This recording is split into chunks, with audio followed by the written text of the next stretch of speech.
సాధారణ తనిఖీలో భాగంగా Indrapalem police station ను ఏలూరు రేంజ్ జీవీజీ అశోక్ కుమార్ పరిశీలించారు. Kakinada rural CI Chaitanya Krishna, Indrapalem SI ఎం వీరబాబు ఘన స్వాగతం పలికారు. ఇంద్రపాలెం పోలీస్ స్టేషన్ ఆవరణలో గౌరవవందనం స్వీకరించిన అనంతరం స్టేషన్ పూర్తిగా పరిశీలించారు. ఈ సందర్భంగా ఐజీ అశోక్ కుమార్ మాట్లాడుతూ ఇంద్రపాలెం పోలీస్ స్టేషన్ వార్షిక తనిఖీలు భాగంగా తనిఖీ చేసి రికార్డులను పరిశీలించారు. ప్రధాన కూడలిలో సీసీ కెమెరాలు ఏర్పాటు చేయడం ద్వారా నేర నియంత్రణ చేయడం జరుగుతుందని ఆయన అన్నారు. డ్రగ్స్, మాదక ద్రవ్యాలపైన ప్రత్యేక దృష్టి పెట్టామని అన్నారు.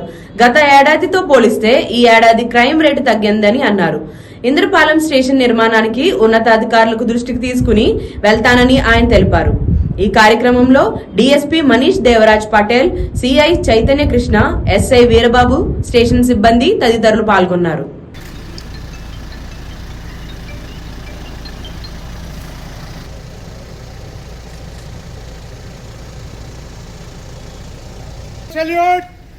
వాళ్ళకు యూనిఫామ్ డ్యూటీస్ ఉండవు.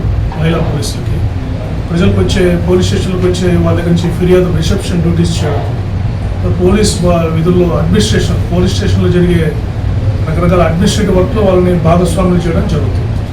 అంతేకాకుండా చిన్నపిల్లలు ఎవరన్నా నయనాలకు పోయి వస్తే వాళ్ళతో మాట్లాడడం, ఇటువంటి సర్వీసెస్కి వాళ్ళని వాడడం జరుగుతుంది. మెయిన్ వాళ్ళు రెగ్యులర్గా అన్ని ఇళ్లకు వెళ్ళి వాళ్ళు రకరకాల సర్వేలు చేస్తుంటారు. కాబట్టి అక్కడ ఏదైనా మహిళలు ఏదైనా ఆ ఏరియాలో ప్రాబ్లమ్స్ చెప్తే అది కూడా వాళ్ళు ఎస్ఐ గారికి ఇన్ఫర్మేషన్ ఇస్తున్నారు.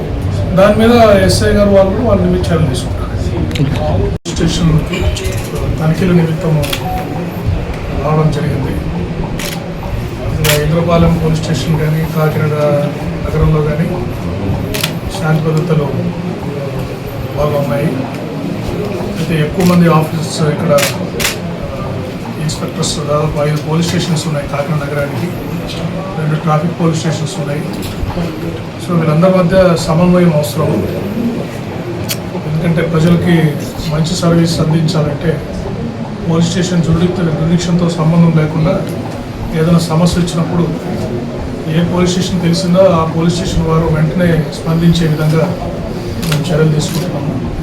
అంటే ఎప్పటికప్పుడు నైట్ పెట్రోలింగ్ కానీ, లేకపోతే day time beats, blue colts కానీ, రక్షక్స్ కానీ, ఇవన్నీ 5 పోలీస్ స్టేషన్లు, 6 పోలీస్ స్టేషన్ల పరిధిలో కోఆర్డినేషన్ పెంచి ఈ శాంతి భద్రతను మెయింటైన్ చేయడానికి ట్రై చేస్తాను.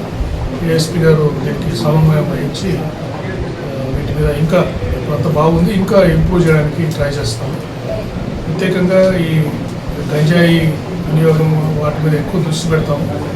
చాలా మటుకు తగ్గిపోయింది కాకినాడ జిల్లాలో కానీ, రేంజ్ పరిధిలోని 6 జిల్లాల్లో కానీ. ఇంకా ఇది కొద్దిగా హైవేకి దగ్గరగా ఉన్న ప్రాంతం కావడంతో కొద్దిగా అప్పుడప్పుడు గంజాయి ఇక్కడ పట్టుబడుతూ ఉంది. ఇక్కడ వాళ్ళు కూడా అక్కడికి వెళ్ళి తెచ్చుకునే అవకాశం ఉంది. సో అందువల్ల మేము అటువంటి వ్యక్తుల మీద ప్రత్యేకమైన నిఘా పెట్టడం జరుగుతుంది.